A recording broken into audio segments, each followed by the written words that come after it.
Why can't the religious just take themselves out of the picture? What's wrong with their heads that they can't just set aside their fifis and faith and evaluate things as they actually are, not as they desperately wish them to be?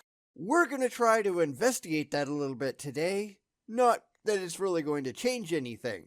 So strap in because we're going on a wild ride. I said a couple of weeks ago now that I wanted to cover some outsiders test for faith stuff, mostly because it really drives the point home that the religious are the problem. It's not us, it's them. Just really wanting to believe doesn't mean anything. Cameron Bertuzzi of Capturing Christianity fame gave me the perfect mechanism to evaluate this on his website, so we're going to take a couple of weeks, and that should make the SUPERCUT's fans happy, to go over his objections. I don't think it's going to make any difference, but it's not like we have anything better to do, right? So let's get right into it. So, I want to get some of this out of the way up front. This is part of a 3-part series that he put up on his Capturing Christianity website way back in 2017. We're going to take on each part of this series in an individual video, so look forward to this being a series once a week for the next couple. The reason I brought this up is because most theists, they don't really want to talk about it at all. In fact, I was kind of surprised that Cameron was brave enough in the first place, so credit for actually doing so, but not for how he did it. You'll figure that out as we go on. Because the whole point of the outsider's test for faith is to apply the same standards to your own faith that you would apply to others. And the religious, as we know, they can't do that. Cameron can't do that, as I think you're going to see.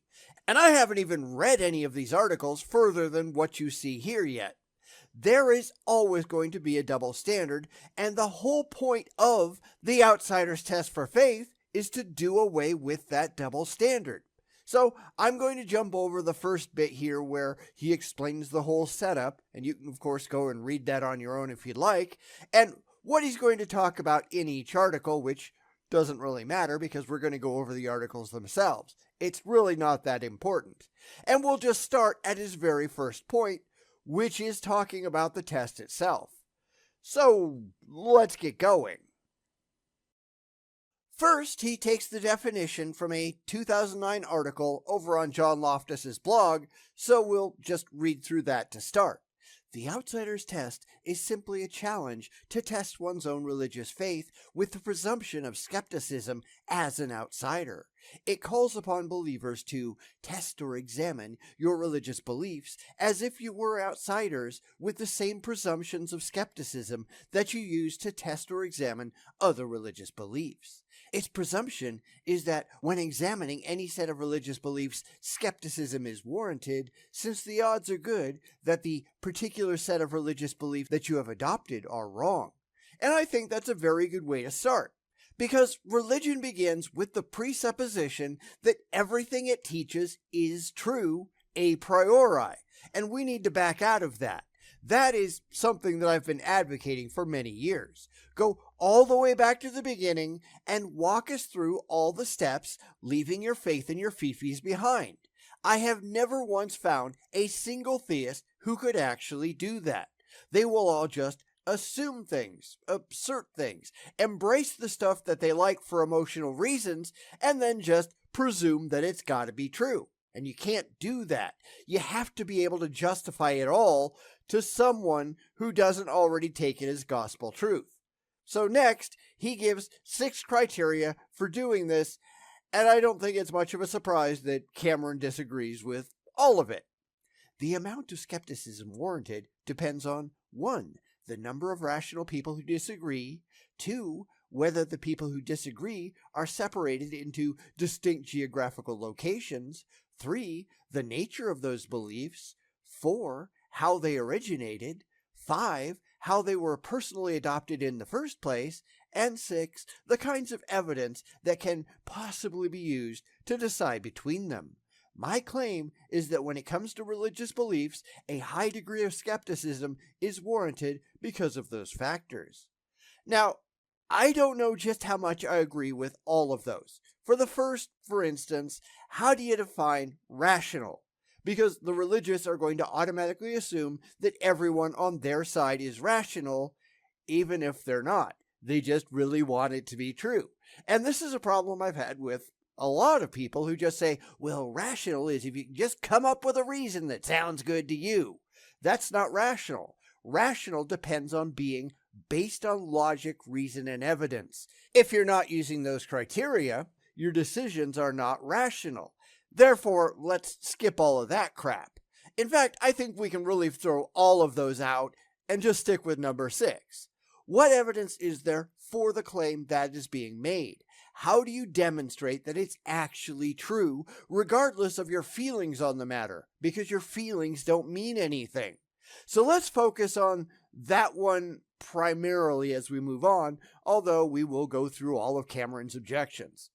So, as I said, now we go on to Cameron's complaints. Keep in mind, this is now Cameron responding. This is not John Loftus. I'm trying to keep them separated, so, try to keep up. According to Loftus, there are at least 6 considerations that together warrant a position of skepticism. Now, he's not saying that only a position of skepticism is warranted. Actually, I think that's what he's really saying.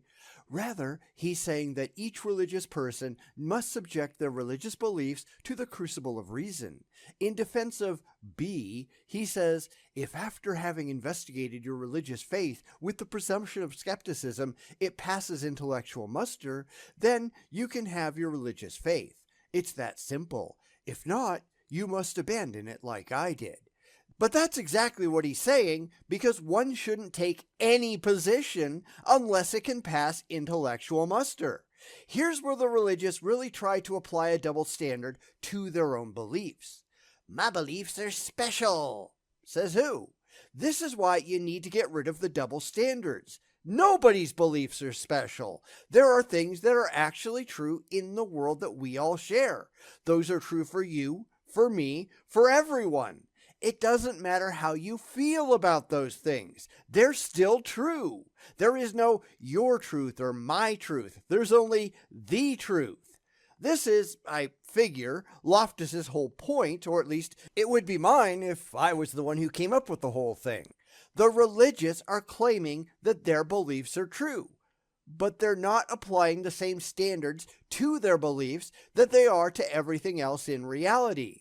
If somebody just came running up to them and claimed Godzilla was attacking the city, would they apply faith? No, of course not. They'd be demanding to see Godzilla. We are just demanding to see their Godzilla. We don't have to have these double standards, and neither should they. Notice what he's saying. Loftus is saying that religious belief must pass all 7 of his considerations, otherwise it ought to be abandoned. What can we make of this argument? Well, 6 standards, at least 6 numbered standards, but we've already addressed that. Because here's the real problem. These are not things that you should only apply to religion.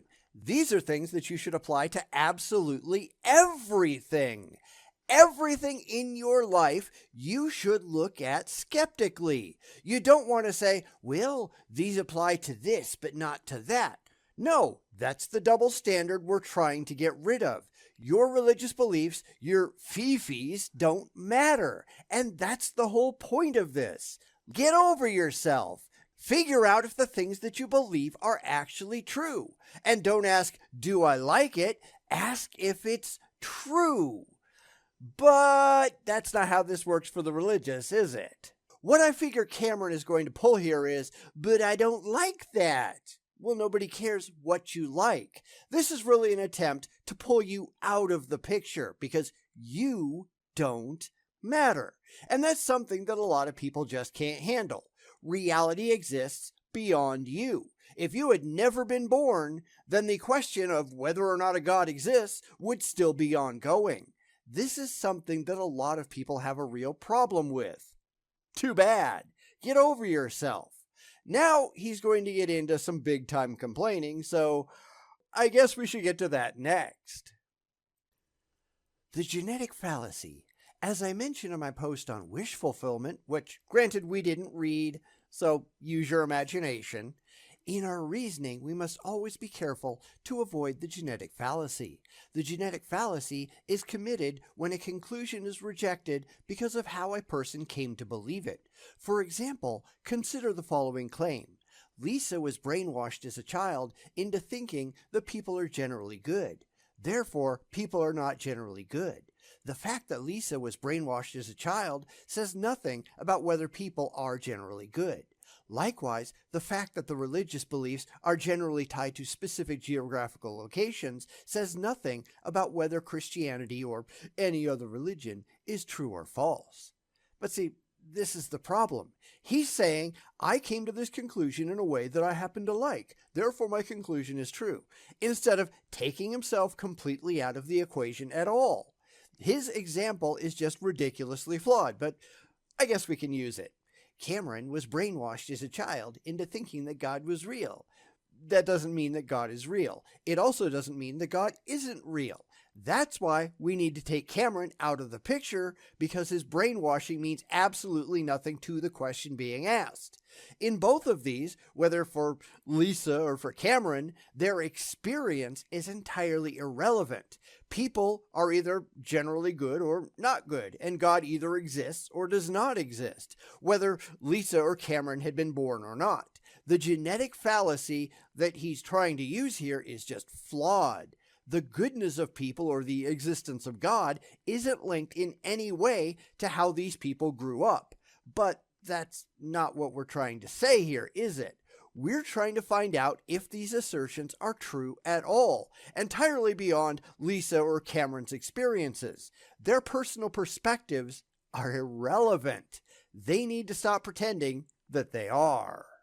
But here's another problem that I see some people having. Some will say, well, that's all that Lisa knows, therefore her conclusion is rational. Now, if Lisa is an adult, which is an assumption, but let's make it, then we have to hold Lisa accountable for not being a moron. There comes a point in time where "damn stupid" has to stop being a thing.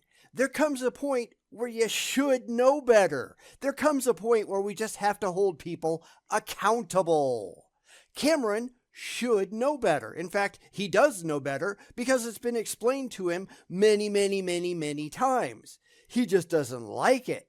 But not liking a thing is not a rational response. The question, is this true, is not an emotional one. It's an evidential one.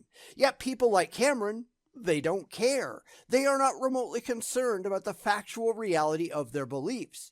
They just really want to believe it. But that is not how you behave rationally. Now, some Christians think it's enough to say genetic fallacy as if they've dealt soundly with any objection having to do with belief origins. This is a big mistake. Beliefs that have questionable origins can still pose a threat to the subject's having warrant. Gettier argued over 50 years ago that beliefs arising as a matter of luck do not constitute knowledge. So if it's mere happenstance that you were born in America and it's pure luck that you're a Christian, then you technically wouldn't know that Christianity is true. For the record, there is no reason to think that the antecedent of this conditional is true. Then they don't understand the genetic fallacy or what people are saying. The question that's being asked is, are your beliefs rational? Now, you don't have to care about that. Most theists don't, but it is still a valid question. To determine rationality, we need to get you to look at your beliefs without all of the irrational stuff that you've been carting around in your head. And that means your faith and your fifis go away. And if you can't do that, then you've already answered the question. Your beliefs are not rational. But let's move on to the next one. Equal weight theory. The first of Loftus's 7 considerations, I still think it's 6, but whatever, is related to the problem of religious diversity. See this post, which we're not going to read, so it doesn't really matter. There are so many religious claims and beliefs available, he says, that belief in any one of them ought to be met with skepticism.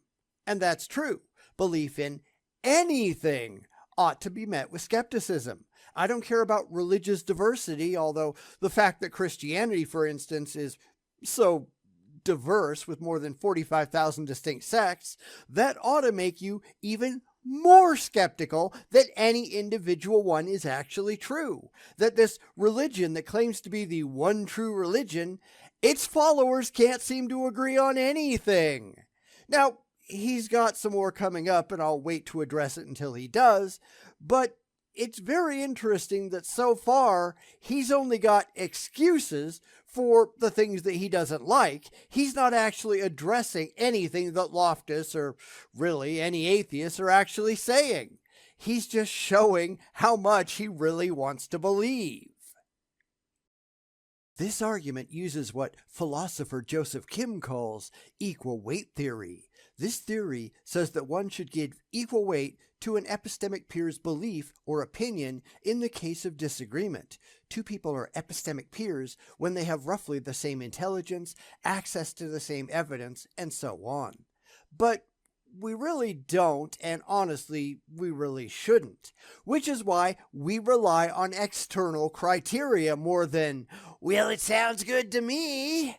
That's why we rely on that external evidence. That's why you have to take yourself out of it, because you don't matter. He also throws in the whole roughly same intelligence thing, which, yeah, I don't think we can rely on that, because having the same basic brain structure doesn't mean you're looking at the world on a rational or intellectual plane. It doesn't mean you're using the brain the right way. If you're applying blind faith, then you're doing intelligence wrong. So he does put this in syllogistic form, so let's just go look at that next. Here's what the argument looks like in syllogistic form. 1. It is unreasonable to hold one's views in the face of disagreement, since one would need positive reason to privilege one's views over one's opponent. 2. No such reason is available, since the disagreeing parties are epistemic peers and have access to the same evidence. 3. Therefore, one should give equal weight to the opinion of an epistemic peer and to one's own opinion in the case of epistemic disagreement. But see, here's the thing. Opinions don't matter. The opinions of flat earthers mean absolutely nothing when it comes to the actual shape of the earth. They are not applying evidence in their conclusions. They just really want to believe. And what you want to believe doesn't make it true. What you want to believe is irrelevant when we are after actual demonstrable facts. And in this instance, we know that's not what the religious are after. As I've said before, there is no scientific institute for the existence of God. They don't actually care if God is real. The idea that it makes them feel good is irrelevant. The idea means nothing to the objective fact. He does continue though, so let's see where this argument leads. In his work, Kim gives 3 objections to this argument. I'll briefly summarize them. First, it is not clear that 2 is true. If we go back to number 2, it says, no such reason is available since the disagreeing parties are epistemic peers and have access to the same evidence. Yeah, but not really, because the religious have an entirely made-up epistemic system and they don't care about the actual evidence available. How many creationists have you run into who say, well, I don't care about the evidence for evolution? Well, you kind of should, but they don't, because this isn't an intellectual exercise for them. It's an emotional one. They are not evaluating the same evidence with the same criteria. So it's no wonder they don't come to the same conclusions, because they're not using the same system. They are not our epistemic peers. They don't care about having a rational, evidence-based epistemology. I mean, seriously, go listen to Ken Ham sometime. He just makes a complete fucking fool of himself. Their goals are not the same as our goals. And that's why we have to ask all the questions that we do. Because they just don't care. There's no reason to assume that, for instance, any given Christian and any given Muslim have access to the same evidence. For example, perhaps the Holy Spirit has successfully repaired the Christian's cognitive faculties while the Muslims are still broken due to sin. Yeah, but there's no reason to assume that sin is even a thing. This is really the problem. They have no reason to believe the things that they do. They just really want it to be true. Just believing it doesn't make it true, though, and they're not after the truth. They're just after comfort. They just want to feel good. This is why they absolutely are not on the same intellectual plane that we are. I'm sorry that hurts their pathetic little fifis, but, well, all right, actually I'm not. Secondly, if equal weight theory is true, then it would cause us all to give up all sorts of common sense beliefs. Take the belief that other minds exist. It may surprise you to learn that some people deny this. But then, if equal weight theory is true, their epistemic peers, you and me, are required to take a stance of agnosticism toward this belief. We would no longer rationally believe that our parents, our friends, and our families have minds. But surely, this is absurd.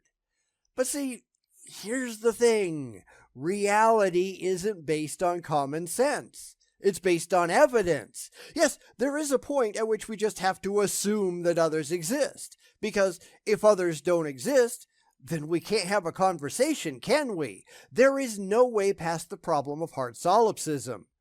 Deal with it. Other than that, though, the things that we can compare to each other seem to be pretty objective, don't they? If I drop a rock, it falls at the exact same speed, under the exact same conditions, as if you drop a rock. That's not common sense, that's experimentation and objective validation.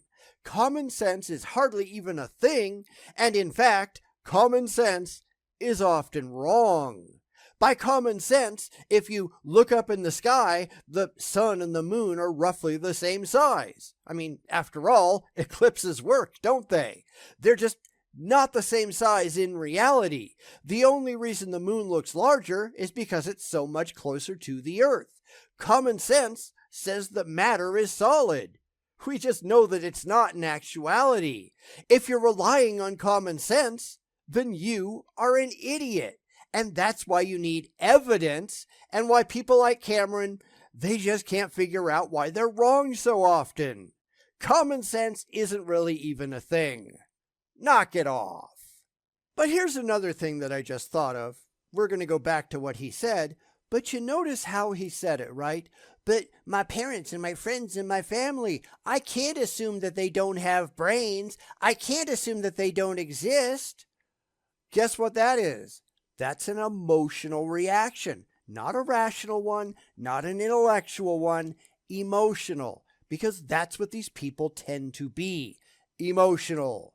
And that's where they go wrong, because they can't be anything but emotional. They can't actually use that 3-pound sack of meat on the top of their necks.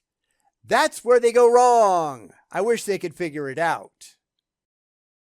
Third, and this objection seals the deal, not everyone agrees that equal weight theory is true. For instance, I don't agree that it is. But given equal weight theory, any of my epistemic peers that accept it are now obliged to reject it. Kim argues the same argument works at the academic level. Equal weight theory is therefore self-defeating. Now, I'll be really honest, equal weight theory is just stupid. Unless we're working from the same data sets with the same methodologies toward the same goals, there is no reason at all to give all ideas equal weight. Just because some people think they've seen Bigfoot, that doesn't mean that they've seen Bigfoot. Just because some people believe in aliens, that doesn't mean aliens are real. It's the reality that matters, not the nonsensical, common sense, emotional bullshit that a lot of these people are actually after. That's the whole point of the outsider's test for faith, to take away all of that garbage and just evaluate things on an even keel with the exact same standards in mind. And of course, people like Cameron, they don't want that. They have absolutely no interest in, is my religion objectively true? They want, does my religion make me feel good? And that doesn't matter. I agree, this whole idea is dumb. In a discussion between equally rational people with the exact same data and the exact same goals using the exact same methodologies, yes, we ought to give all those people who are using the same stuff the same credibility. But that's not the case here, and that's the problem. So now he goes into his closing for this part. Closing thoughts. Given that equal weight theory is ultimately self-defeating, I can only conclude that Loftus's first consideration doesn't actually warrant skepticism. No, absolutely not. He is missing the problem because he is the problem. I agree it doesn't work, but that's because of the people involved, not the concept itself. If you get people who are after the same thing with the same evidence and the same standards, then sure, we can do that. That's just not how it works in the religious landscape, though, is it? This is a them problem, not an us problem. Not that I think Cameron actually cares. In part 2, we'll discuss the objection from cultural contingency, the idea that because beliefs are tied to a geographical location, skepticism is warranted. I will argue that, far from being an argument against Christian beliefs, it works better as an argument against naturalism.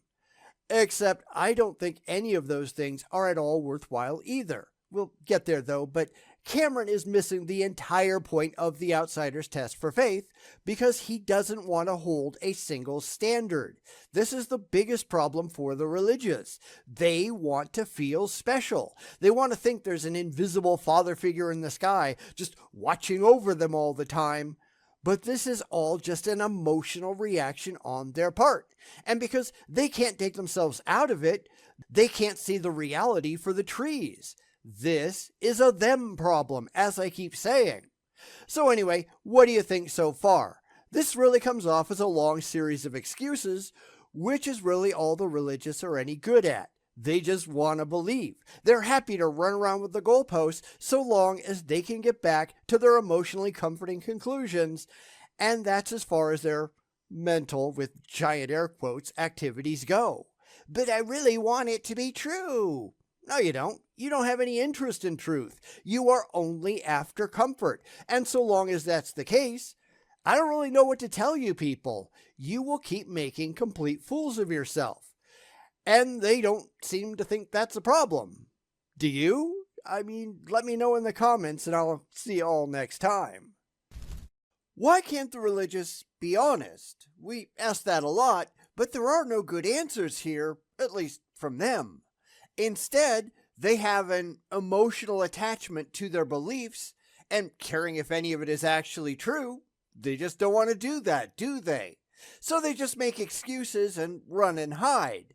But that's pretty easy to see, isn't it? So why do they do it? Because as we all know, they just don't care.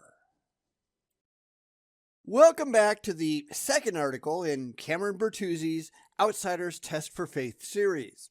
If anyone can come up with any other videos or articles on the Outsiders Test for Faith, I'd love to see them because I think the kind of absurd excuses they give for not actually fairly evaluating their own beliefs says a lot of negative things about them.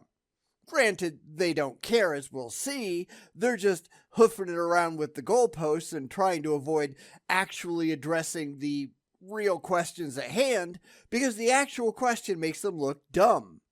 Mostly because they are. Now, this is going to be a somewhat longer video because I'm doing one response to each article, but that is what it is, so let's get right back to it. So now we're on to the second part, and I'm going to be honest, the first part wasn't that great, but a lot of that stems from a lot of the things that I don't think are that important to begin with. And I don't know how critical I can be of that since Cameron is just responding to one of John Loftus's blog posts. And granted, I don't even know if Cameron went out and looked specifically for something that he could easily disassemble. He might have done that. I don't know. We have no way of establishing that, though. So I'm not going to just assume it because I can't show that Cameron intended to be dishonest. You can only respond to what you can respond to, so that's what I'm going to respond to. Whether it was the best thing that he could have chosen to respond to, nobody can really say, and playing armchair quarterback isn't particularly useful, so we're just going to look at what he does say and call the rest a wash. So let's get into it, shall we? He starts off with the same sort of introduction that he had in part 1, and we briefly touched on it there, so I'm just going to be skipping over it. As usual, if you're really concerned about the minutiae, you can go and look at the original articles. The link is down in the description. Here he moves to Christianity is weird. It's worth pointing out that the geographical distribution of Christianity throughout the world is pretty weird. It isn't confined to one centralized location as one finds in Judaism, Islam, Hinduism, and Buddhism. Christianity is literally all over the map. It started in Jerusalem, soon the center became Antioch, then it spread to former Constantinople, then Rome, then Europe, then America, and now it's exploding in places like South America, Africa, and China. But that doesn't mean anything, though. This is just the fallacious argument from popularity. This is, well, a bunch of Christians decided they were going to run around the world and try to convert everybody, because that's what their religion called for. But that doesn't make the religion true. Who cares about any of that? You can find Mormons all over the planet. You can find Scientologists all over the planet. It doesn't really matter. The only thing that is really worth concerning ourselves with is whether or not any of it is true. And this, of course, is just a distraction. It has nothing at all to do with the question at hand. But look how impressive this thing that I like is. Yeah, I don't care. Nobody should. But he's writing these articles for existing Christians who do want to feel good about the things that they already believe. They don't care about the actual, demonstrable, defensible truth. And that's why we have to keep our eyes on the prize while Cameron just wanders around looking for comfort. For anyone interested, I found this cool video that visualizes the spread of Christianity over the centuries.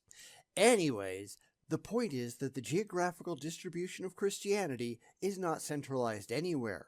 This casts doubt on what can be inferred from said distribution.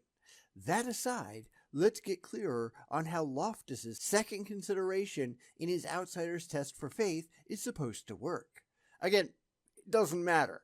This is really common in religious response videos. Although certainly not just there, the kind of meandering mess where they just wander around touching on irrelevant claims, because I think they're trying to put off the potentially problematic parts for as long as they can. So let's just stop stalling and just show where Christianity is actually true. Now granted, he won't do that. He can't. He'll just cherry pick claims to cast doubt on the outsider's test for faith. But that's really what we're here to look at, right? So let's get back to some actual content. Cultural contingency. It's true that anyone born in America will probably wind up a Christian. According to Wikipedia, 75% of polled Americans identified themselves as Christians in 2015. But that's the point, right? He's trying to distract with his widespread Christianity thing while ignoring the fact that you are much more likely to be a Christian or a Muslim or a Jew in places where those religions are widespread, but not in places where they're not. Does he think we're not going to see him pulling this? I don't know. Likewise, anyone born in Saudi Arabia is likely to embrace Islam. It's actually against the law to convert to another religion. Loftus seems to think that we can draw skeptical conclusions from these facts. But how does that work? Well, it depends. Remember, this was written in 2017, but today, those numbers, they sit at about 64% last I saw, and it's still dropping like a stone. This is where labels don't matter, and I've been saying that forever. For people who are born in, say, Saudi Arabia, how many of them say that they were Muslims, and how many of them actually believe in Islam? And the same goes here in the Western world, where lots of people say they are Christians, although that number is demonstrably declining, but how many of them actually believe it? How many stamp that label on their foreheads for social and community reasons? They want to fit in, so they claim the dominant cultural delusion as their own. But if you actually go and talk to them, and I have, but if you actually go and talk to them, Most of the time, they have no clue what it is that they're supposed to believe. They don't read the Bible. They don't go to church. They have no clue what the doctrines of their own supposed denominations are. It's just nice to have a place to go on Sunday morning and get free coffee and donuts and network, and that's what Christianity is to them. And the churches don't care because their money spends just as well as the true believer. So we have to look at what Christianity actually is, and are the people who are professing these faiths actually adhering to any of it? This goes beyond religion too. Just because you assign a label to yourself, that doesn't make that label accurate or true. You can call yourself an anthropomorphic wildebeest if you want to, but that doesn't mean that you are one. There's a difference between what you say and what is true, and what is true wins every single time. So he's going to get into an actual argument, so let's go take a look at that. Here's what I think the argument from cultural contingency looks like. 1. John was born in America, and he believes that Christianity is true. Does he, though? Does he really? All right, let's continue. 2. If John was born in Saudi Arabia, he would probably believe that Christianity is false. 3. Therefore, John is not justified in believing that Christianity is true. Well, that's a stupid argument because it's a complete non sequitur. The conclusion absolutely does not follow from the premises. The only way to be justified in believing that Christianity is true, and that goes for any other religion as well, is to examine the claims of Christianity, compare those to the evidence that we have at hand to see if they are actually true, and to follow where the evidence actually leads. Faith and fifis are not a rational justification, although I'm sure that Cameron would disagree. This is just a straw man, and Cameron had to understand that when he was writing this article. Because here's another thing that the religious don't want to face. Believing a thing doesn't make that thing true. Wanting a thing to be true, that doesn't make that thing true either. A thing is true if and only if that thing is true. And the only way to rationally come to that conclusion is to examine the evidence to verify that it is in fact true. How it makes you feel doesn't matter. What you want doesn't matter. What you like doesn't matter. All the wishes and dreams in the world won't change the truth of the matter. And that's what religion has to rely on. So I don't think that they can be expected to be honest in this regard. So let's follow his faulty argument and see where it goes. Now, it should be obvious that 3 doesn't follow logically from the previous 2 steps. See, what I tell you. Both 1 and 2 could be true and 3 false. We need at least 2 additional premises. 4. If 1 and 2 are true, then it's simply a matter of luck that John believes that Christianity is true. 5. If it's a matter of luck that John believes Christianity is true, then John is not justified in believing that Christianity is true. But this really doesn't help him, does it? Because again, what you believe is true doesn't make it true. This is just restating what we already talked about. John is not justified in believing that Christianity is true unless he has something beyond his beliefs, beyond his faith and his wishes and his dreams that shows that it is in fact true. This is actually what dooms Cameron's argument because these premises are actually true. We know that people get indoctrinated into the local dominant societal delusion. That's just reality. Kids believe in Santa Claus because Santa Claus is popular where they live. It's on TV. Parents tell their kids all about it. They get presents under the tree with Santa's name on it. Their friends all say it's true. So it's not surprising that these things come about relatively naturally. Yet Santa Claus isn't real, right? I'm sorry if that breaks anybody's illusions, but that's just the reality of it. So if we ask if they are rationally justified in believing in Santa Claus, no, it's not.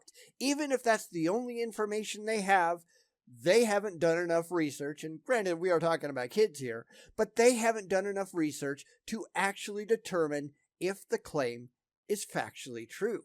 Therefore, it's not a rational act, it's an emotional one, just like believing in God. When everyone around you tells you that it's true, whether or not it is, you tend to believe that it's true. And when the religion tells you don't ask any questions and don't go do your own research, you tend to believe that if everyone around you tells you not to do it.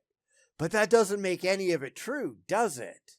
We need to hold people to a higher standard. We can't just say, what do you believe? We have to have your justification for why you believe it. Not because it feels good, but because it's actually true. And when it comes to religion, most people never want to get into that. They don't want to say, well, here's the research that I've done that independently justifies that the thing that I believe in actually seems to be so. Because nobody does that. Nobody who stays religious does, anyhow. The good news is that we now have a valid argument. 3 follows logically from 1, 2, 4, and 5. The question we now want to ask is, what reason is there to think that 4 or 5 is true? Well, they're not really. It calls it luck, but it isn't luck, it's just reality. This is assuming that one belief is inherently better than any other, and that's just not demonstrably true. Religion is, in a lot of ways, just a social lubricant. It gives most people something in common to believe in. That doesn't make it true. Truth is a completely different thing, but the Muslims need the same kind of social lube as the Christians do, and so do the Hindus, so do the Jews, probably the Scientologists if they all hang out together, I don't know. A common mythology helps to bind them all together. That's not luck, that's just how humans work. This is where a lot of philosophy breaks down. People get so caught up in a syllogism being valid that they entirely miss showing where it's sound. The format doesn't matter as long as the premises and conclusions are actually true. It seems to me that both are false. Sure, because you've just made them both up. This is Cameron arguing dishonestly so he gets where he wants to be.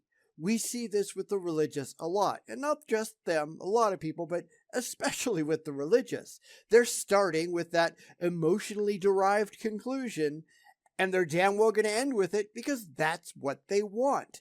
That's where they want to go. That's what makes them feel good. All the stuff in the middle is just crafted to make it easy to loop back around to the place that they wanted to go all along. But that's not really honest, is it? To help us think through this, consider 6. If John were born in 2000 BCE, he would probably believe that the earth is flat. Does it follow from 6 that John's belief in a round earth, assuming he's not an NBA player, is a matter of luck? It's relatively easy to think up scenarios where we would probably believe different things if placed in different time periods or geographical locations. If I were born a first-century Jew, for instance, I probably wouldn't value the testimony of women. Do these counterfactual statements reveal that what I currently believe is a matter of luck? Yet luck has nothing at all to do with it. Luck isn't even a thing. Now, he's really talking about conclusions that he's comfortable holding. But that doesn't really mean anything, though, does it? It's why a lot of Christians will simply deny that there was ever any kind of slavery in the Bible, even though it's demonstrably there. They are just not comfortable believing in slavery, and since their beliefs insist that the Bible has to be true, I mean, no evidence for that or anything, they just really like the idea, and they currently have to live in a modern world where slavery isn't acceptable, they have to figure out a way to rationalize their way around the undeniable reality that there is slavery in the Bible. But they just don't like it. So this has nothing to do with luck. Luck isn't even really a thing. It's just that people want comfort and their beliefs aren't actually comforting and, well, sadly, they aren't actually true. So they have to find a way to justify that to themselves, to rationalize that to themselves, which is why we have the outsider's test for faith in the first place, right? To get rid of all those false justifications that these people are trying to use to convince themselves that it's a good thing they believe it. It's just not, though, at least not in any rationally justifiable, evidence-based way that anyone can come up with. They just really want to believe. But really wanting to believe is not enough.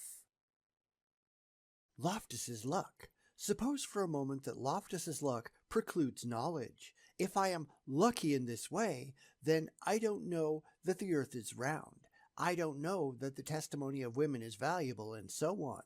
Except nobody brought up luck except Cameron.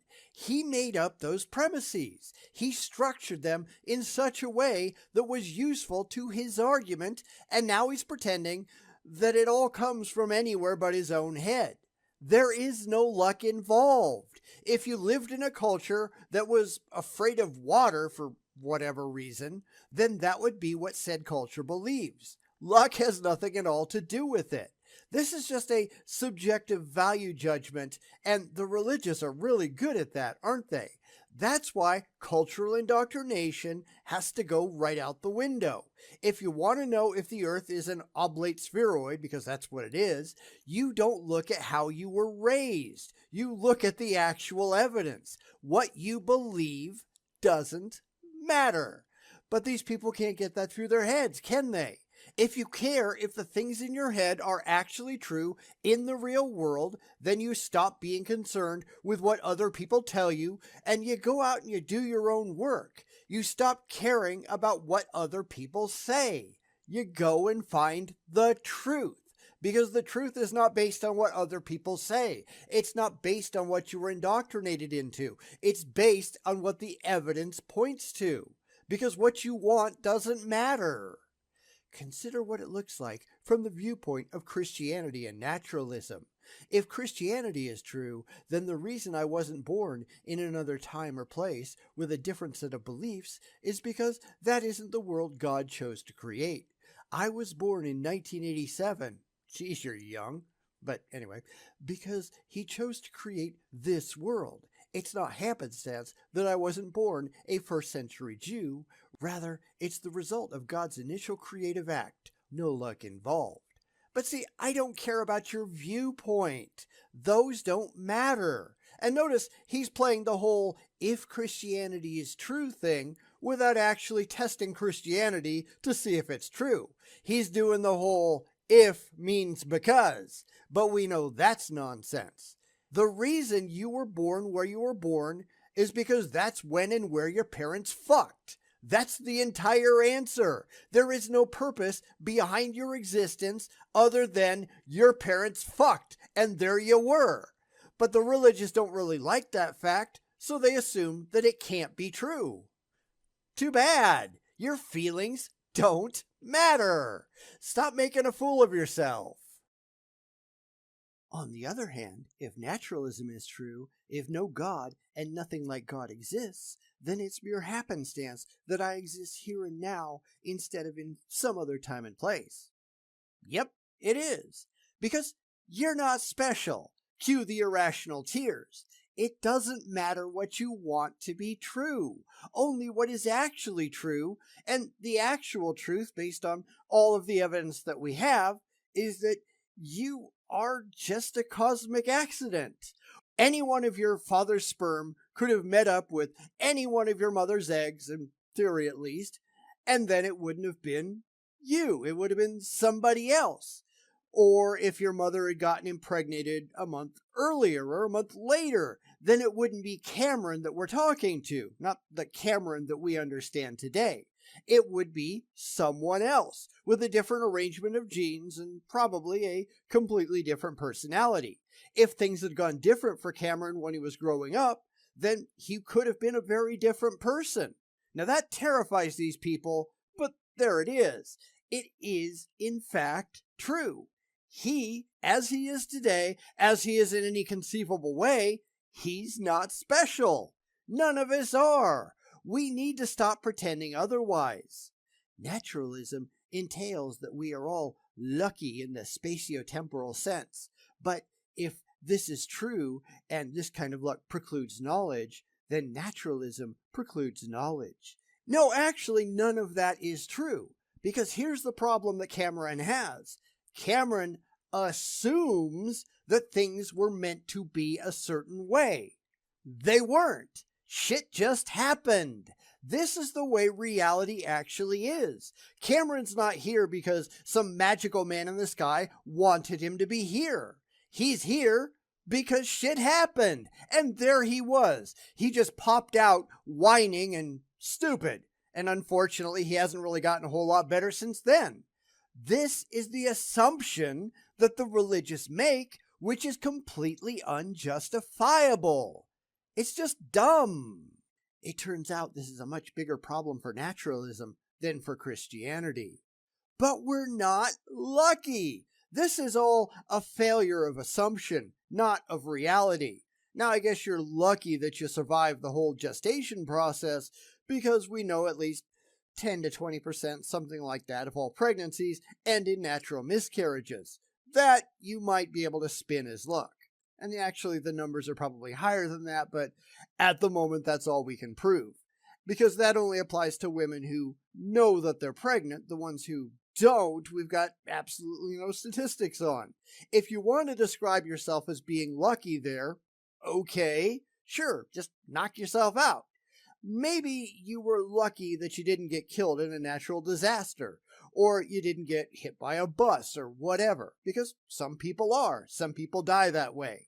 Luck might play some small part in your continued survival, but it has absolutely nothing to do with the actual thing that caused you to exist, that being the aforementioned parental fucking. That's the way reality actually works. And here's the one thing that Cameron doesn't like. We are just animals. It doesn't matter what you want to be true. You just have to deal with what's actually going on. And the religious, they seem to have a real problem with that, don't they? Granted, a lot of people seem to have a real problem with that. That's why we have so many problems in the real world. But you don't matter. Nobody does. Deal with it. Radical skepticism. It comes as no surprise that most epistemologists do not agree that every kind of luck precludes knowledge. You have no knowledge. You just have faith. They are not the same thing. Consider the following scenario. It's possible that we are all being tricked by an evil demon into thinking we are having perceptual experiences when we really aren't. Possible? I suppose. Maybe. Likely? No. However, the time to accept that a thing is really true is when you have independent evidence to support it, and since we have absolutely no evidence of any kind that demons are real, there is no reason to believe any of it. It's why I don't concern myself with possibilities. I care about actualities. I care what can be shown to be true or likely true. I'm not after comfort. I'm after truth. Maybe you should give that a shot. In one sense, it's a matter of luck that no such evil demon exists. Okay, we'll play along. How do you know that? Because that's just an assertion not backed up by anything. Luck has nothing at all to do with it. You just don't want that possibility to be true, so you just subjectively assert that it's lucky. But reality is what it is. If such a demon actually existed, then it actually existed, and your feelings on the matter would be completely irrelevant. You don't matter. But it's really hard for these people to get that through their heads. Oh, but I don't want that. So what? Nobody cares what you want. That doesn't mean anything. Let's get back to Cameron. Does this mean that we can't trust our perceptual experiences? Well, here Cameron really shows what an idiot he is, because you don't actually have any of the experiences that you claim to have, at least not demonstrably. This is why when you talk to theists who claim that they have experienced God, and you ask them for the details, they don't have any. They will get to a certain point and then just say, therefore God. But where do they demonstrate that God had anything to do with this at all in the first place? They didn't. They just asserted it as a convenient and comforting explanation for an experience that they couldn't objectively and evidentially explain. They just want it to be God. But that doesn't make it God, does it? It's why all of these God claims completely fall apart the second that you start to unpack them. It's all just fifis and faith. But we all know that fifis and faith don't mean anything. That we can't know, for instance, that we have hands. Quite obviously not. Well, I think the evidence for having hands is pretty compelling. I can see things at the end of my arms. They can demonstrably manipulate things. And I think that's good enough evidence for me. If Cameron doesn't think that I have hands, then he's welcome to come over to where I am, and I'll just punch him in the face until he changes his mind. That's why evidence that anyone can see matters. The religious are just trying to hide from it. Loftus's luck leads to the same kind of radical skepticism. There is no radical skepticism. Everyone ought to be skeptical. I'm sorry for breaking in so often. It entails, at least on naturalism, that we can't know the Earth is round. It's not round, it's an oblate spheroid. Just being accurate here. Anyway, that the testimony of women is reliable and so on. Well, the testimony of women isn't automatically reliable any more than the testimony of men is. Testimony is testimony. Women aren't automatically less reliable. Men aren't automatically more reliable. But just saying women doesn't make them reliable necessarily. Let's be honest here. Somebody ought to try. The solution is to deny that every kind of luck is incompatible with knowledge, which is something epistemologists already do. But as I said before, there's no such thing as radical skepticism. That is a term that the religious use when they get backed into a corner. There is no such thing as being too skeptical. Everyone needs to be skeptical of everything. Maybe if we had more skeptics, the world wouldn't be in the mess that it is. People need to know how to evaluate evidence and take positions proportional to the amount of evidence provided. No conclusions are eternal. We could learn that everything that we know today is completely wrong tomorrow. Any position that I hold today is open to revision tomorrow based on what we might learn. Now, that doesn't mean we will overturn what we know today, but we have to be ready to accept that if that turns out to be the case.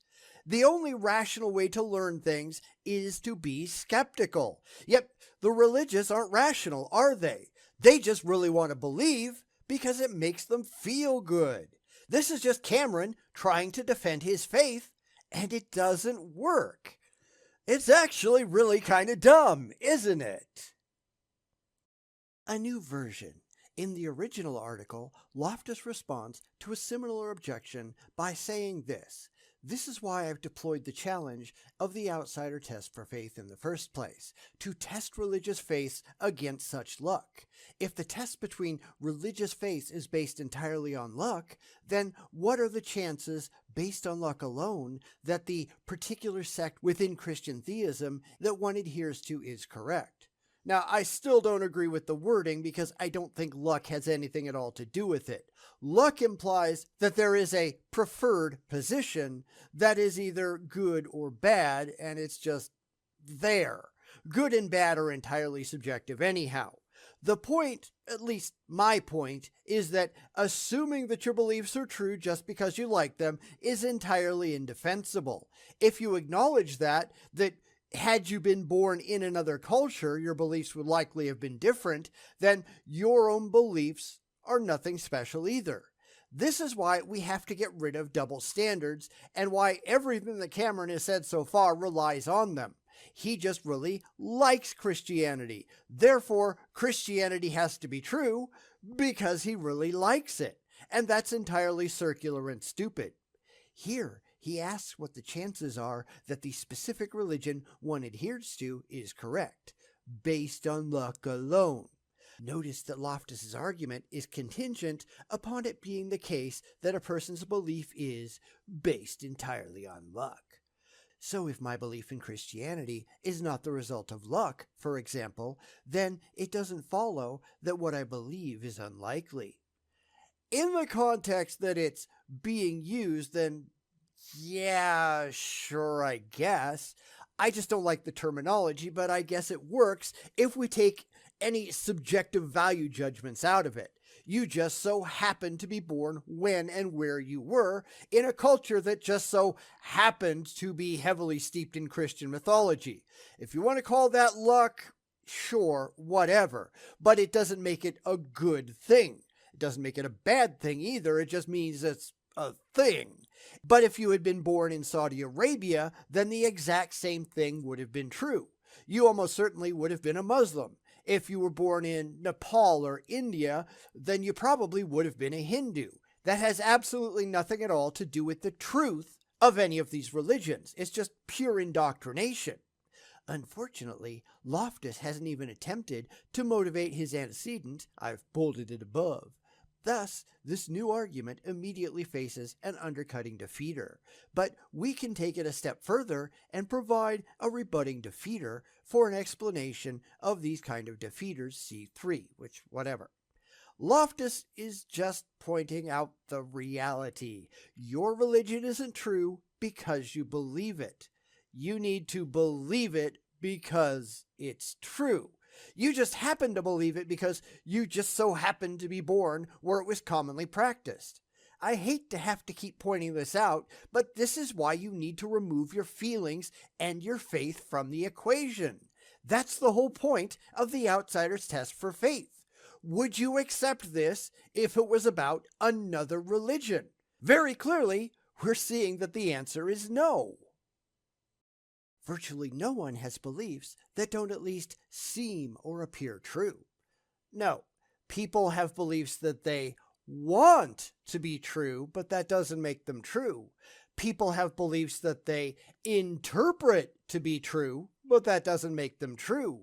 What you want doesn't matter, and that's something that a lot of people, religious and otherwise, need to get through their heads. This entire article has been about what Cameron Bertuzzi wants to be true. But that doesn't make any of it true. What he desires means nothing. Knock it off. Philosophers refer to this as a kind of non-propositional evidence. Here's an example. It seems to me that I am typing this blog post on a real computer. This seeming I have provides a kind of non-propositional evidence that my belief is true. No, that's an assumption that you're making, and only an assumption because we've got no solution to the problem of hard solipsism.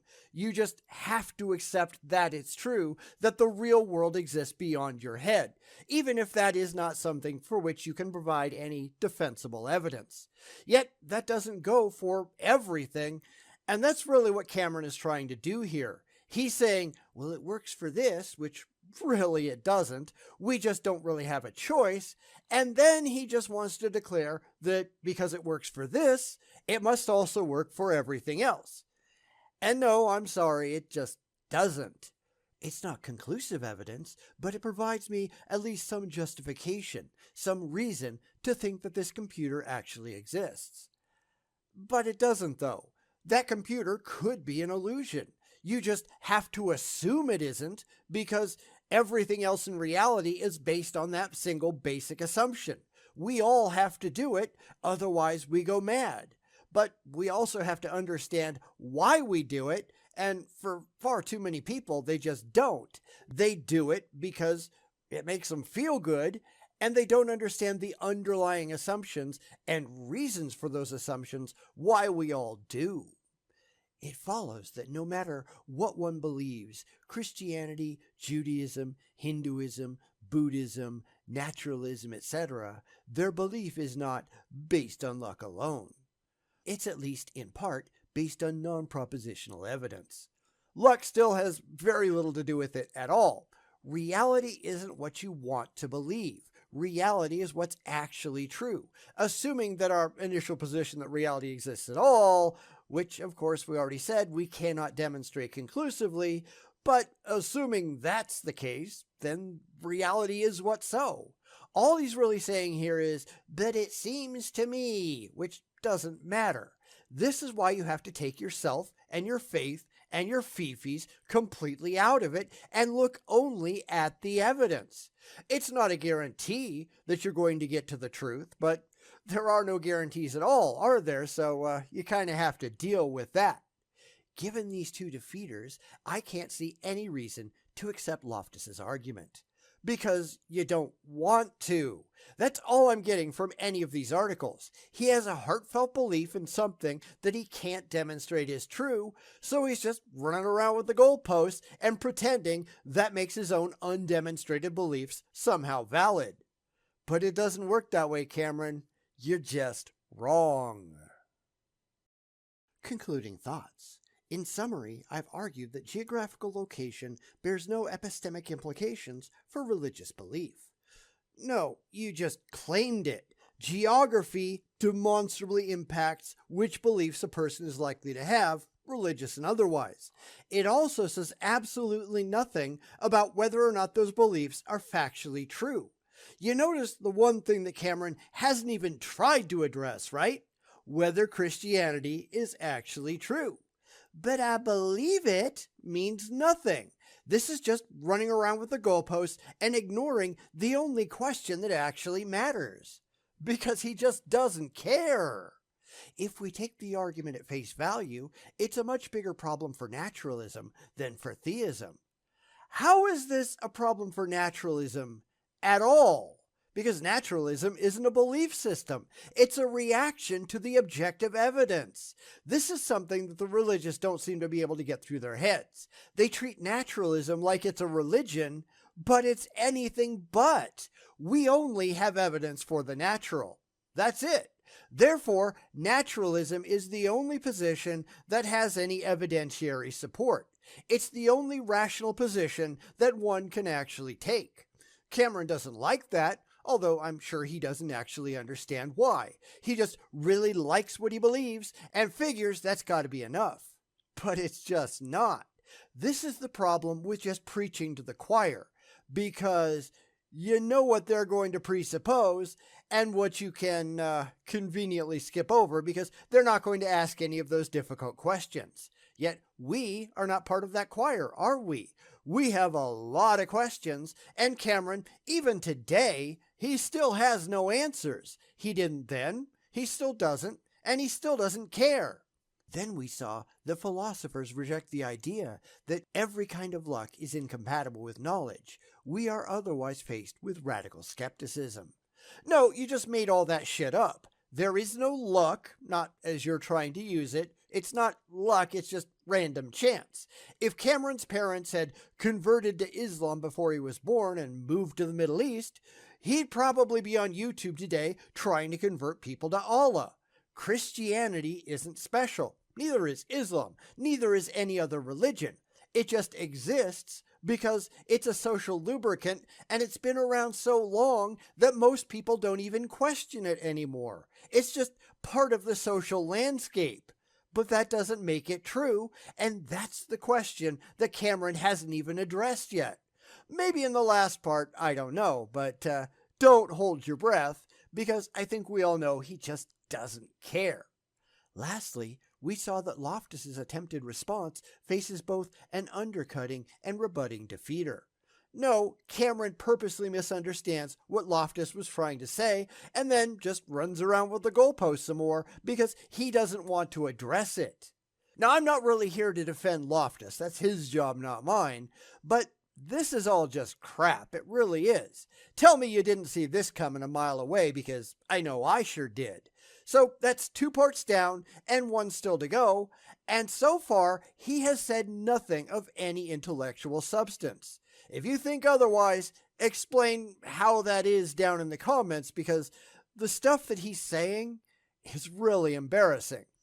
Then again, this is Cameron Bertuzzi, and I can say that about pretty much anything else that he does, because he, like most others, doesn't actually care about the truth. He's overlooking the real purpose of the outsider's test for faith, which is to remove faith and fifis from the equation so that you can evaluate all claims equally and evenly, and he just can't give any of that up.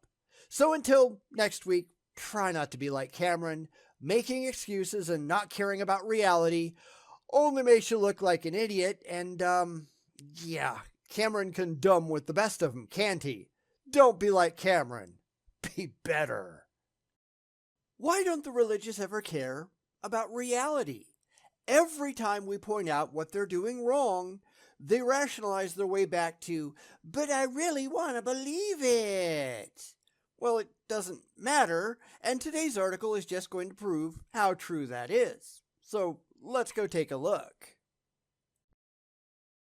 One last time into the breach, my friends, as we address the third and final article from Cameron Bertuzzi, and why, yeah, I don't even think he's worth pissing on if he was on fire. This guy, he's just not worth anything. He isn't even trying to address the outsider's test for faith. He's just desperately looking for a way to get home to his comforting beliefs, because reality is completely irrelevant to him. He is not looking for anything intelligent. He only wants to coddle his own childish fifis. Yeah, big surprise there. So let's get back to it, shall we? So we've been through 2 parts so far, and honestly, I can't say that I am at all impressed. Granted, I didn't really think I would be, because this is Cameron we're talking about, and Cameron has never really impressed me in anything. Ever. I'm still going to give him a chance though, but what I think he's doing here is just cherry picking things from John Loftus, because honestly, I've had some problems with those as well.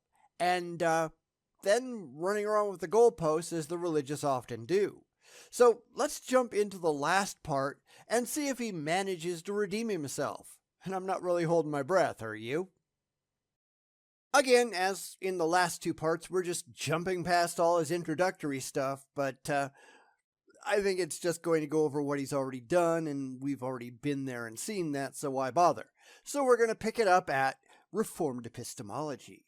In his work, Alvin Plantinga distinguishes between de jure and de facto objections to Christian beliefs. De facto objections are aimed at the existence of God. They aim to show that Christianity is false. De jure objections, on the other hand, are aimed at believers and their beliefs. These objections seek to show that Christian beliefs are unreasonable, unjustified, and unwarranted. Now, I don't really have any respect for Plantinga, for the same reasons I don't have respect for pretty much any religious apologist. He just wants to believe too. This isn't an honest evaluation of the outsider's test for faith, and I guess we shouldn't expect it to be. I mean, we can hope, but that's about it, and they never managed to come up to our expectations. His whole point here is, well, you can't prove Christianity is wrong, so you shouldn't assume that Christianity is wrong. No, but you can't prove Christianity is right either, so you shouldn't assume it's right. Yet that's all he's doing, right? This is why faith needs to be thrown completely out the window. What you want to be true means absolutely nothing. Only what conforms to the evidence in objective reality does. And they have no evidence for that, do they?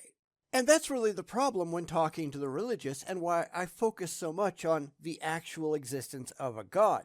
Because everything else they believe is based on that bold assumption. If there is no God, then every religion just falls apart. There's no reason to talk about it beyond, where's your evidence for your God? Because if they don't have that, then everything else can be safely thrown away. And they don't like that very much, do they? So let's just keep going. Here is an example of a de jure objection to Christian belief. 1. It is rational to believe in Christianity only on the basis of a good argument. 2. There are no good arguments for Christianity. 3. Therefore, it is not rational to believe in Christianity. But isn't that true, though? Now, where the religious are going to get hung up is premise 2, because they are emotionally predisposed to think that Christianity is true. They are predisposed to believe based on bad arguments, which they will always think are good. So how many of them are going to bring up, say, Kalam, which is complete garbage, or Pascal's wager, which is also garbage, or any of the other emotionally comforting philosophical arguments that boil down to, well, I don't get it, therefore God. It's all logical fallacies end to end. Yet they like these arguments because they get them where they want to go. They're not actually trying to argue their way to God. They start with God, and then they're trying to loop around in a circle to get back to God. But that's a bad way to think about things because it's completely irrational. This is why, as I say in pretty much every video, that you can't start with your conclusion just because you really like the conclusion. You have to reach that conclusion and prove with evidence that it is demonstrably true. They aren't even trying to do that. They don't care about doing that. They just want their childish fifis coddled. Rational people don't engage in blind faith. So this is all just nonsense. Plantinga responds to this objection by challenging premise 1. He argues that 1 is false because belief in Christianity can be properly basic.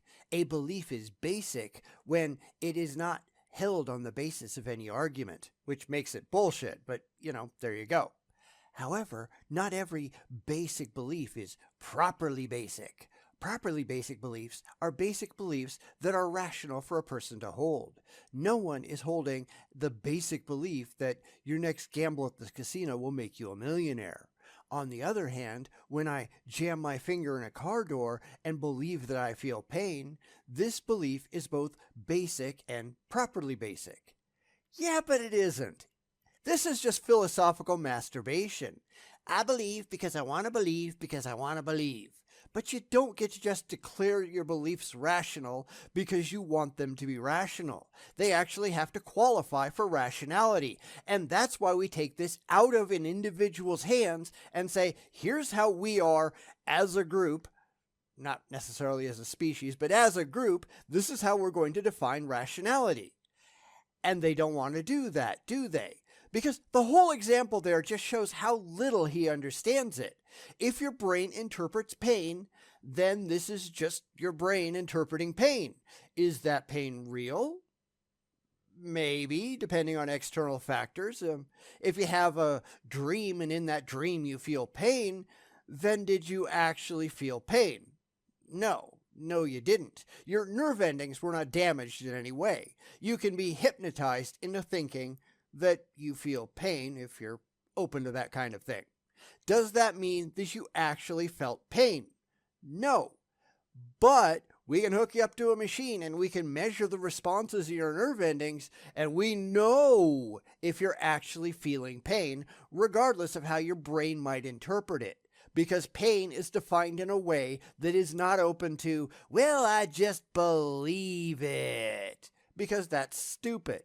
This is what happens when you don't think beyond a very surface level, which for most religious people, when it comes to their religious beliefs, they just don't. Here's where it gets interesting.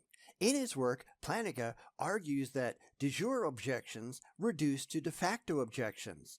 This is because if Christianity is true, there's that if again, but if Christianity is true, then it's likely that Christian belief is properly basic, and second, if Christianity is false, then it's likely that Christian belief is not properly basic. If this is right, then the answer to whether Christian belief is properly basic will depend on whether Christianity is true or false. In other words, the epistemological question is not separate from the metaphysical question. If is not because. I'm sorry, you people need to stop doing that. I don't care about your ifs, I care about your evidence. Come back with that, screw this if crap. Christianity is true if and only if you can demonstrate that Christianity is true. Get on that. This is just a Christian trying to talk himself into believing it. Well, it could be, maybe, sort of, possibly. Yeah, but none of that matters. Christianity is true. Any proposition is true if and only if it actually is. The possibility doesn't matter. Only the actuality does. And this is why they just assume that if Christianity is true, that means that it actually is, because they really want it to be. They don't have to go through any of those, annoying steps in the middle where they actually prove that it's so. They're not really concerned about the actuality, only the emotional impact that the belief has on their psyche. Well, Sorry, but that's just stupid. Anybody can do that with anything. If invisible, intangible, universe creating pixies are real, you get the picture. But that doesn't make them real. The only time that you should believe that they are real, that anything is real, is when they have been objectively justified as being real. And the same thing goes for Christianity. These are just the bullshit doublespeak lies that they tell each other so they can feel good about themselves. And that is incredibly dumb. The nature of Christian beliefs. His third skeptical consideration says that the nature of Christian beliefs warrants skepticism. Now, it's not immediately obvious what Loftus means by the nature of Christian beliefs. What precisely about Christian beliefs warrants skepticism? Part of me wants to think he sort of ran out of things to say and was merely summarizing his first 2 points. Another part thinks that maybe he's trying to say that Christian belief is really complex or affirms things that he finds implausible. For example, belief in God. And so Christian belief ought to be met with skepticism. Let's take this second interpretation. I'm sorry, but everything warrants skepticism. Everything. I don't care about the nature of Christian beliefs or anything else.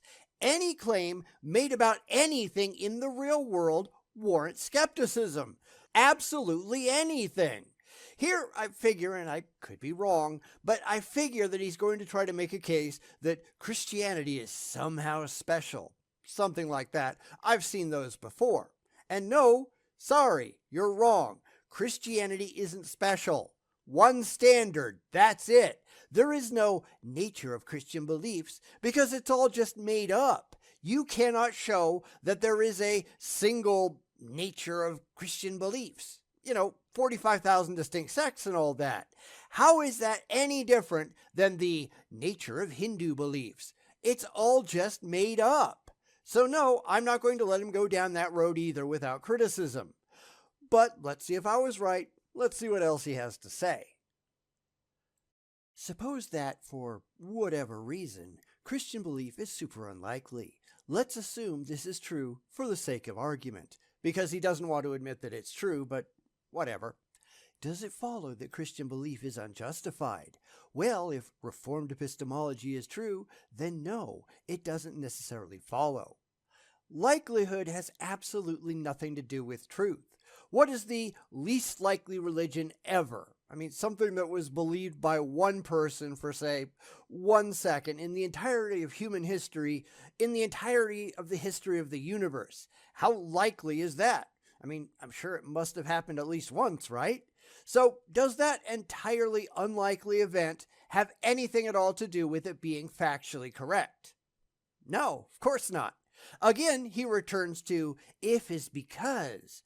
But it's never, ever, ever because. If is if, and because is because. In order for it to become because, it has to be demonstrated to be actually true. How about you get on that, Cameron? Because I'm not going to take your if seriously until they legitimately become becauses. Let me know when you've done that, because otherwise you are just wasting everybody's time. Here's an analogy. The world around us is highly complex. Scientists have estimated that there are roughly 10 to the 80th fundamental particles in our universe. These particles all obey a variety of physical laws, act in certain ways, occupy different regions of space-time, and so on. Does this mean that, unless we have really good arguments and evidence, that we aren't justified in believing that the universe is real? Ask yourself, do you have good arguments and evidence that you aren't in the Matrix or a brain sitting in a vat of chemicals? Of course we can be justified, because here we are. Now, do we have to make a couple of assumptions, things that we just agree are true because otherwise we're in trouble? We can never be absolutely 100% certain that we are here, but that's because we can never be absolutely 100% certain of anything. At all. Ever. The problem of heart solipsism can never be solved, at least nobody's ever come up with a method yet, but once we make that assumption, then everything else falls into place with the evidence that we have at hand. Absolutely everyone, including Cameron, agrees that we're really here, because if you don't, then all conversation stops. In fact, if you don't agree, then you stop, because logically, if you're not real, if nothing you see around you is real, if it's all just an illusion, why are you eating, since food isn't real? And if you don't eat, you die and we all go on without you. This is why this is all so stupid, because Cameron doesn't understand the logical implications of what he's asking. He doesn't think about stuff. He just really wants to believe. If all of humanity, every last one of us, accepted solipsism and the logical implications thereof, then we as a species would go extinct. No food, no breathing, no reproduction, end of the human species, that's it. In fact, there's no reason not to walk off a cliff, since cliffs aren't real and neither are you. Therefore, we all just behave as if there is a real world. Even the people who profess solipsism, they all behave as if the world is real, and they come up with the same kind of excuses that Cameron does for his silly beliefs, because deep down inside, I think they know that it's all nonsense. You couldn't have Christianity if you didn't, because that's how the world works. You couldn't have anything if you didn't. So this is really, really stupid. And why am I not surprised it comes from a theist? Nobody really should be. Here's the point. If Christianity is true, then God plays a causal role in the formation of Christian beliefs. However, Christianity is only irrational or unjustified if God doesn't play a causal role in the process. In other words, Christianity is irrational only if Christianity is false. As with belief in the eternal world, argumentation isn't always necessary. But he's still talking about ifs, isn't he? He's not talking about becauses. I will concern myself if God exists once you have provided convincing evidence that God exists and not one moment before.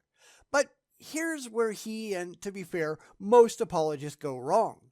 Belief in Christianity is irrational whether it's true or not. It's not the truth of the proposition that makes it rational. It's the way that you get there that determines whether it's rational or not. And there is nothing in the methodology that is rational at all.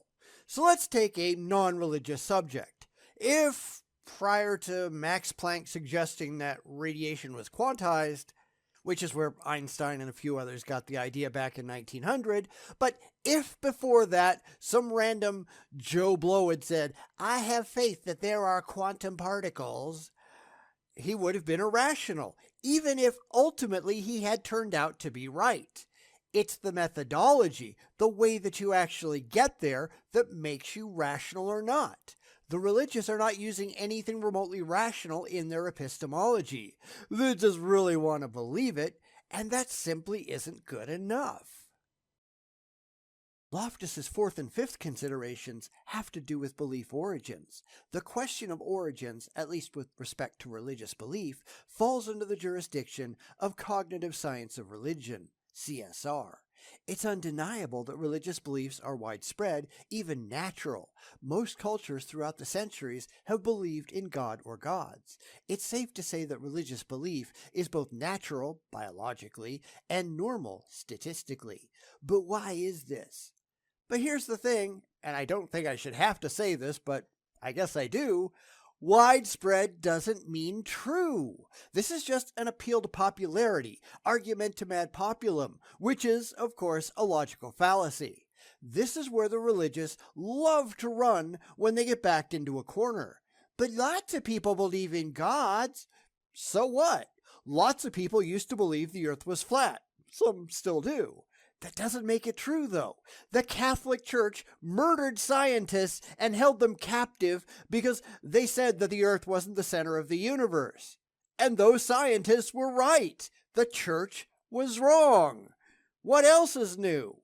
That's why these articles have been stuffed full of, "But what if God is real?" without any evidence that God is actually real. Because Cameron, just like about every other theist out there, doesn't care if what he believes is true. He has faith, and because I think he understands that the non-religious aren't impressed by his faith, and they shouldn't be, then he just makes a continual appeal to what if. But what if doesn't matter, does it? It's just another example of running around the field with the goalposts because he can't actually demonstrate that his beliefs and his faith are true. Because he just doesn't care. Is anyone at all surprised? Let me know down in the comments if you are, but I don't think I'm going to see anybody who does. The standard view in CSR is that religious belief is a byproduct of a cognitive mechanism known as the Hyperactive Agent Detection Device, HADD. When you're home alone at night and you hear a sound, chances are you've ascribed agency to that sound. Is it a burglar out to get me? Maybe that sound was a ghost. That is the HADD at work. Evolutionarily, we can see why HADD would be an adaptive trait to have. For example, it would aid in avoiding predators. The standard view in CSR is that religious belief originates, at least in part, from an overactive agency detection device. We just sort of naturally attribute agency to everything, including the universe. And again, where is the actual truth in any of this? Yes, we understand that people's biological makeup makes them see things that aren't there, or makes them attribute things to things that aren't there, and you'd think that Cameron would figure this out and go, well, just because I'm attributing things to God, that doesn't mean God is real. Now, normal people would do that, but, Cameron can't do that. How does any of this actually support your religious beliefs? And this is where we can see that he doesn't remotely care if any of it's true because he understands the biological underpinnings and he just believes anyhow. And I've seen this a lot and it always leaves me scratching my head. I have seen tons of theists who will explain in detail why people believe in gods, what biological mechanisms there are for them to believe in gods, and then bizarrely use that as a reason why it's good to believe in gods. Well, how the hell did you get to that? It's the same kind of stupidity where people will say that, well, I just took a bunch of drugs, I broke my brain, and I saw colors and shit that wasn't there, and therefore God is real. What? What in the hell is wrong with you? You just showed that all the things that you experienced weren't real. They were just delusions in your head caused by fucking with your brain chemistry. You understand that you caused your brain to misfire. What the hell's wrong with you? Yeah, well, that's just like your opinion, man. But see, that's not how reality works. Your opinions are meaningless when it comes to the facts. They exist or they don't. They're real or they're not. Your fifis don't mean a damn thing. Grow up already. You're just making an even bigger fool of yourself every time you open your mouth. A number of atheists, Dawkins, Dennett, etc., take this information and say that religious belief is therefore irrational or unjustified. Because it's true, as I've shown once again. Here's another problem the religious have, and I think we've all seen this one before. They think that until someone proves that their beliefs are wrong, that they are automatically correct. But that's not how that works. This is why they don't comprehend the burden of proof. And they don't care. They just really want to believe it. And because they believe it, because it makes them feel good, because it gives them that dopamine shot in the head, that must make it true, right? This is the biggest problem, and where I doubt we'll ever get the religious, Christians or otherwise, to deal with the actual reality that they live in. It's still a massive problem for them. Your fifis just don't matter. The facts are the facts, feelings be damned. How reality makes you feel is completely irrelevant. But they don't care about that one bit, do they? They're only in it for the comfort, and if they have to deny actual reality to get their fifis stroked, well, they'll just do that in a heartbeat. This is why I've always said that I want to know what's really going on, whether it makes me happy or not. I don't care how I feel about the facts I just want to know the facts. If the world was going to end tomorrow, I want to know, even if there's absolutely nothing I could do about it. If there's an evil God out there that's just going to torture everybody for all eternity no matter what you do, I want to know that. It's the knowledge that matters, not my feelings. I could be miserable for the rest of my life, but I still want to know. And the religious don't. Most people don't. And that's why most people out there are just imbeciles. But, let's just keep going. But this is a mistake. On Christianity, Christian belief is not purely the result of a cognitive mechanism, even if it is in part. As mentioned previously, God plays a causal role in the production of Christian beliefs. See here for more, but we're not going to do that. Without already knowing that Christianity is false, we don't know that Christian belief is irrational or justified. But you're just wrong. You are just asserting that God exists. You haven't demonstrated it. You haven't done anything. You just believe. I mean, just apply that to anything else. Well, I believe that our alien overlords are coming and that they have been carefully crafting our evolution since the very beginning for their own sinister purposes. Yeah, but that doesn't make any of that true, does it? I just had this exact conversation with a Christian. I kind of talked about it a little bit in the comments in the video back when it was happening, but he said the Bible is evidence for God. So I asked if the Quran was evidence for Allah or the Vedas were evidence for Krishna, and he said no, it's only the Bible because that's what he believes. The amount of stupidity in these people is just palpable. What the hell's wrong with them? Evidence? Like, it would be nice if you had any, but that's too much to ask, isn't it? The sixth and final consideration from Loftus has to do with the kinds of evidence that can be used to decide between different faith traditions. Loftus seems to suggest that without propositional evidence, we have no way of deciding which religion is correct. Notice that this is basically just the de jure objection that I've given above in the section on Reformed epistemology. Now, this is just Cameron desperately trying to defend his own faith.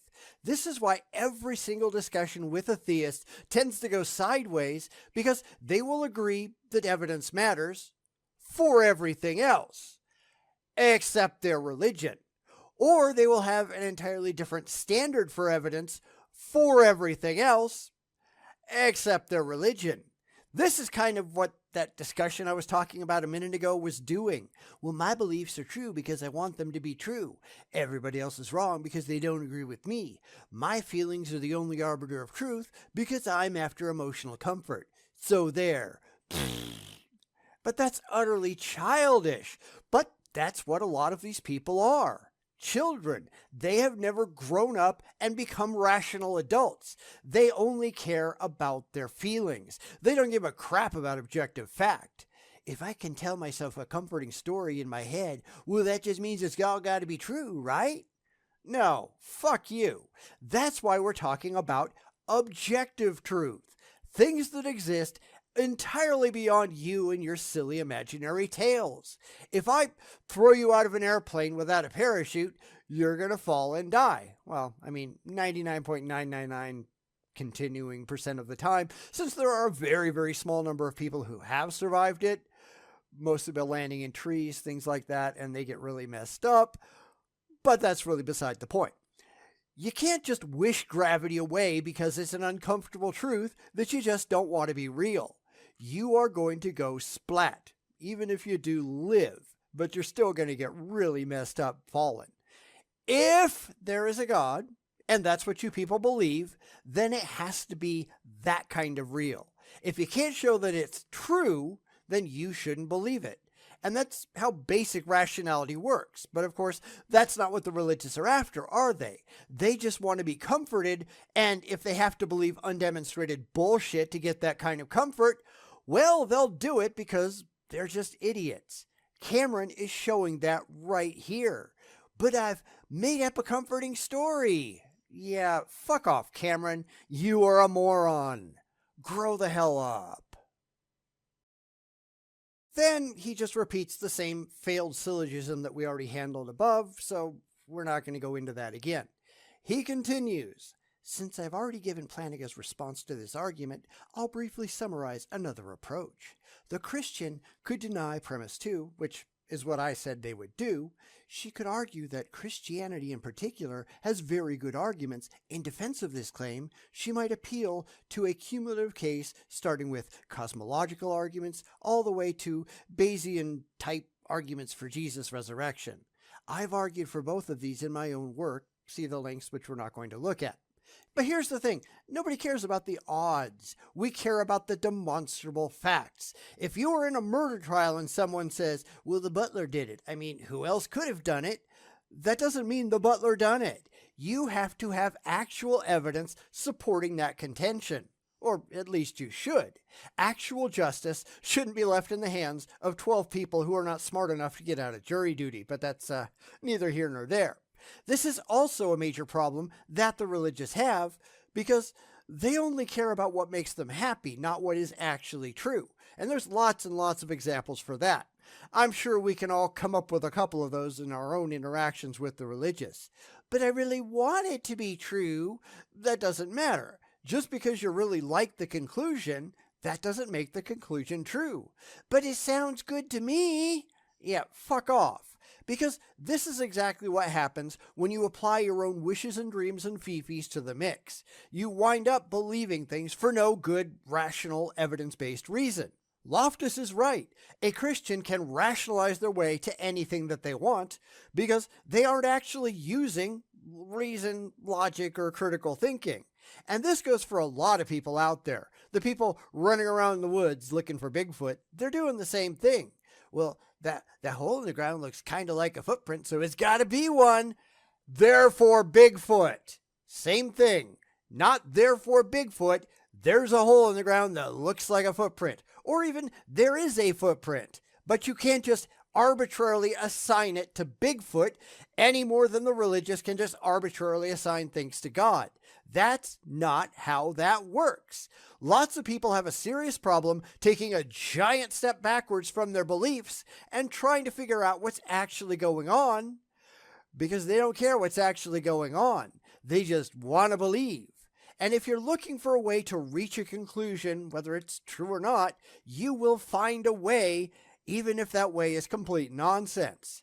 That's the problem with the religious, although, as we all know, it applies to a lot of other people too, because humans are dumb, and I really wish they'd stop proving it.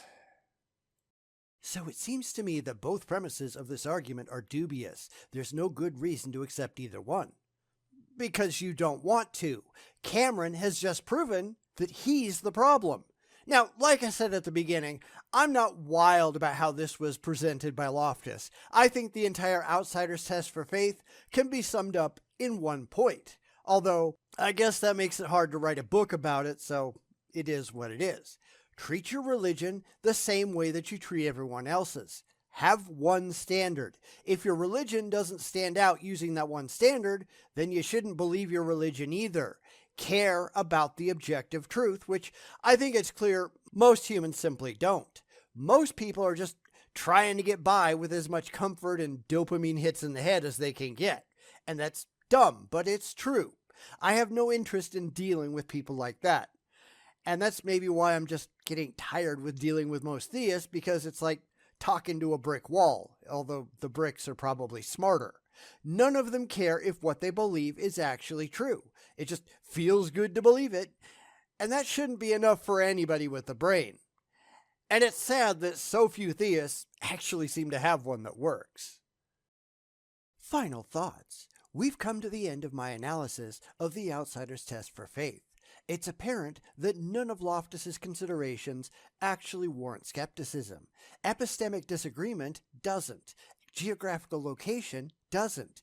Belief origins doesn't. That should be don't, but the evidence doesn't. Maybe Loftus has a good reason to be skeptical about Christianity, but those reasons are not included in his infamous outsider's test for faith. And this is just Cameron not understanding all the problems with his own religion.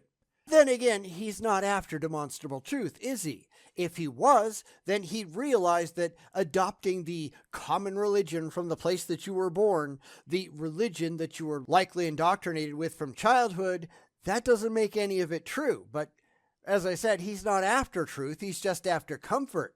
The outsider's test for faith aims to make that clear, but Cameron isn't listening. None of them are. He just wants to keep believing what makes him feel good, and he can't tell the difference between actual rationality and just baldly rationalizing. All Cameron has proven here is that he has no interest in reality, and that's hardly a surprise. I could have told you that before we started. Cameron doesn't have the brain power to take that giant step back, get out of his comfort zone, confront reality as it actually is, and follow the evidence that we have where it actually leads. No, he just really wants to believe, and really wanting to believe is kind of dumb. And as I said, it just shows that he's an irrational idiot. And as I said, it's not exactly a surprise, is it? So what did you think of all of this? Let me know down in the comments. Do you think that Cameron made any halfway decent points? I mean, even one. Now, I don't expect to see anyone thinking so, but I'd love to see it if someone did. This is just running around with the goalposts and trying desperately to get back to where he wants to go. And that's just not impressive at all, is it?